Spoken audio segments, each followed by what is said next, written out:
Well, good morning, everybody. My name is Bill Howarth. I'm the CEO of the International Compliance Association.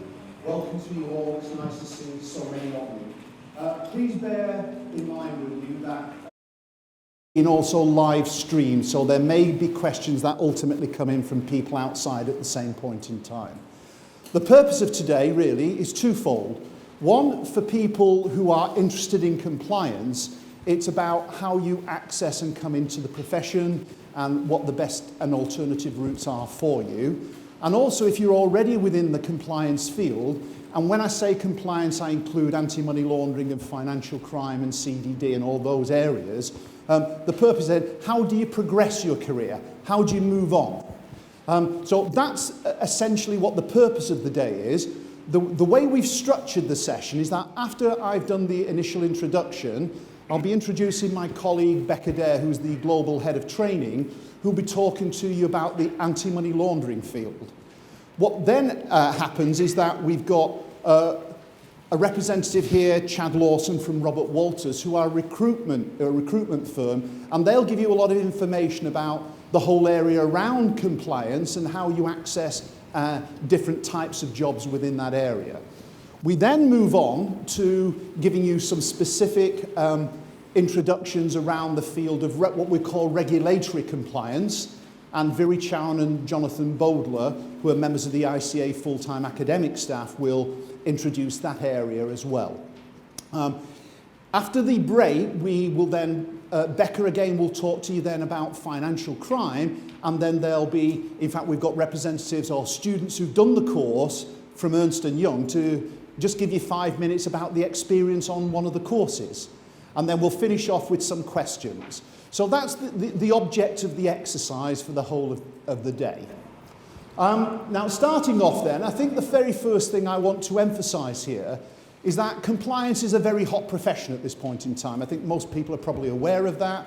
A number of quotes from the press that you can see in front of you there.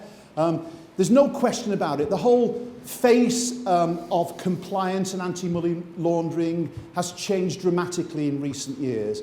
It used to be an era, didn't it, where compliance was regarded as tick box and a fairly dull profession. That has changed dramatically. It's now a very dynamic field of work. Compliance has been elevated in terms of its status within firms. It's often part of the overall strategy of a firm. In terms of the overall corporate direction of a firm is often governed to a degree by compliance. Compliance people are empowered and often independent, and the status of the profession has changed. My mandate over the last 10 years has been the professionalisation of compliance, and that has really happened dramatically, certainly in the last 5 years. So where we're coming from here is it's a hot profession. There are a significant number of jobs in this field, salaries are high, poaching takes place, and therefore, in fact, it's a profession that is in great demand. So I think that's the first message I want to get across to you here. Now, you can see from there, and one of the people say to me, is this going to continue? Well, the reality is, if you look at the statistics, and these on here, these are in billions of US dollars. What you can see here is, and we're probably halfway along that run there, but what they're anticipating is that by 2018, this industry of products and services in the field of compliance will be worth in excess of $10 billion. It's a rapidly growing field. And the answer is, well, you may say, well, why is that? Why is this area growing so dramatically? And as you can see there, I think when Ernst & Young themselves did a survey of firms in the financial services industry, what came across is that the number one business risk to these firms was the whole area of risk, regulation, and compliance. It's the number one business risk. Consequently, the firms themselves are having to put large amounts of resource into the area. Many of you will have seen the large numbers of regulatory fines, both from here and the United States, that is putting additional pressure on the firms. And they're having to change the remedial programs that are being put in place by the large organisations in particular are astronomical in terms of size. So there's regulatory enforcement and pressure on the firms. It's a big business risk. Hence, the individual organisations are having to put more resource and require more people in order to achieve where they want to go with this. A couple of other points there is, one of the problems in this area, and it's probably good from many of your perspectives, is that compliance isn't a discipline that you would normally go to university and study. So what you found when all of this has exploded in the last, 5-7 years, people then say, well, where do we get the experienced people from? They didn't exist. Now, it's changing and gradually growing, but there's a real shortage of talent in terms of this area, particularly at the middle to high level. That's why salaries are so high, that's why poaching takes place. And one of the issues that we're trying to do is trying to resolve this particular problem. We often will get calls from different regulators around the world. Can you provide us with, or train us, not only hundreds, but sometimes thousands of people that they require to be trained to go into this particular area. So I think the point that I'm making here, it's a very hot discipline. There's no question about that. It's one which is very dynamic. It's becoming very popular and people are wanting to access it. Now, what we're going to be talking about today, and the teams that are going to be able to advise you are all outside, or will do in the breaks. You'll find there representatives from the ICA, Jo Lewis and her team from the ICA, Helen Langton, who's the MD of ICT, the main training organisation, is here with her team of people. You've got all the academics here who do the training on the programme. They're all available to take your queries and questions. Many people often at this session come in and say, I don't know whether to do regulatory compliance or AML, which shall I do? Well, hopefully at the end of today, you'll have that information. You'll have that knowledge and information to know what you want to do. And at what level?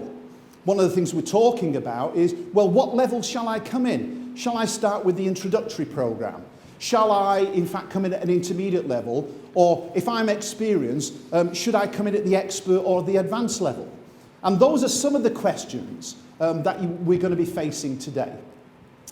Now, you've got a bag of goodies there. The most important one, from my point of view, is to understand how it all works, is that one there with the diagram of qualifications. And so you can see things in context. So when Becca and Jonathan and Viri are talking to you about qualifications, you can see where they fit in that overall picture. I think that's the important point. Delighted that also today, as I say, we've got with us some past students. We've got Alex, Stephen and Tarek from Ernst & Young, and they'll tell you about their experience on taking a course at the ICA. And one of the things I want to say about that is, it isn't compulsory, not in this country anyway, to have a qualification or indeed an ICA qualification. But it's certainly highly recommended, and that may well change.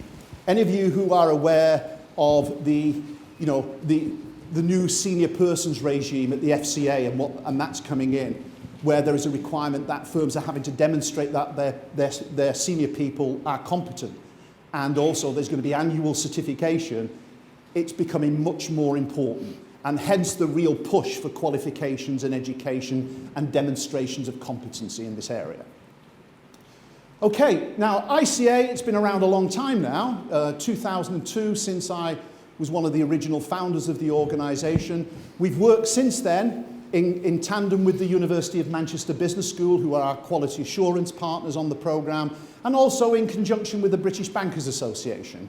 They have been with us right from the very beginning and are one of the co-sponsors and awarders of the qualifications that the ICA offers. A couple of things also about us there. We are genuinely global. Our head office, of course, is here in London, in the United Kingdom. Here we have, in fact, offices around the country here in the UK. But we have big regional offices in places like Singapore and Dubai and Moscow these days, and that's growing. We've got probably more than 100,000 people have taken ICA qualifications over the last decade. We probably do face-to-face in about 30 countries around the world, and we have students in more than 100 countries. So it's a genuinely global body. Now, the beauty of the qualifications that you will take here in the United Kingdom, they're UK-focused, of course, but they have to have an international flavour. This business is international, there's no question about that. So you need that international element or component of your training programmes. So I say we've been around a long time. We really do encourage that the best way of learning is face-to-face. I know you can do courses by distance learning and e-learning, but we genuinely believe that the best experience that you can have will be through, in fact, having your courses on a face-to-face basis. You've got all the information in your packs about the timetables, the commencement dates, application for the directing you online. It's a very simplified application system now if you want to do a qualification in those areas. And so you should have by the time you go away today, you should have all the information you need in terms of attempting to progress within the profession that you're choosing here. Okay, just moving on there. The ICA qualifications, there are over 50 to choose from a whole range of areas. Now, they tend to fall into those 4 major disciplines that you've got there, of anti-money laundering, regulatory compliance, customer due diligence, and financial crime. And within those, there are different levels. So you can do certificate, advanced certificate, diplomas, postgraduate diplomas, which then form part of a master's degree. So we built the whole educational framework for you in terms of you have to choose which area and at what level. Those are the key decisions for you, I think, in terms of if you want to move into this as a new area for a career. Already indicated then that everything we do is certificated. Every single certification that comes out of this organisation is co-badged with the University of Manchester on it. And that links you then to the levels. So, for example, our diplomas carry with it 120 credits at higher education 3 level. What that means, it's equivalent to a year of an undergraduate degree. Many people do more than one of those qualifications, and there are then possibilities of utilising that and then building that up into degrees or master's programs if that's what you want to do. Okay, our partners, the University of Manchester, very reputable organisation, as many of you will know. It's a Russell Group university, one of the oldest, probably it's the largest university in the United Kingdom, and we've been also working with them since 2002. As I say, they're our quality assurance educational partner on everything that we do. Just a bit of information there about them. That's the global map of our students around the world. As you can see, we've got lots of students everywhere. The beauty for you is that if you get moved overseas, you can finish your qualifications in those jurisdictions if you started here. You know, if you go on holiday to Bahamas, the Cayman Islands, somewhere like that, you can pop in and do one of your workshops there if you want to do that while you're there. So there's that interchangeability and possibility of doing things of that nature. Okay, now the training is conducted by ICT. They're the accredited training provider here in the United Kingdom. As I say, there's a big representation of Helen Langton and her team today to talk to you about the different courses that you might want to do. We have other accredited partners in other parts of the world, but they're the one that do the UK courses in particular. And there's a little bit of information there about them. Okay, now, although I was going to say any questions now, what we'll do is I'll come back at the end when you've had all the sessions and we'll have some open questions then. And then within each of the other sessions, you will be able to answer questions. And also, for the people who are coming in through the live streaming, we'll take some of their questions as well. So that's just all I want to say by way of introduction. So what I'm now going to do is hand over to my colleague, Becca Dare, who, as I say, is the global head of training, and he's going to start off by talking to you about anti-money laundering. Thanks, Bill.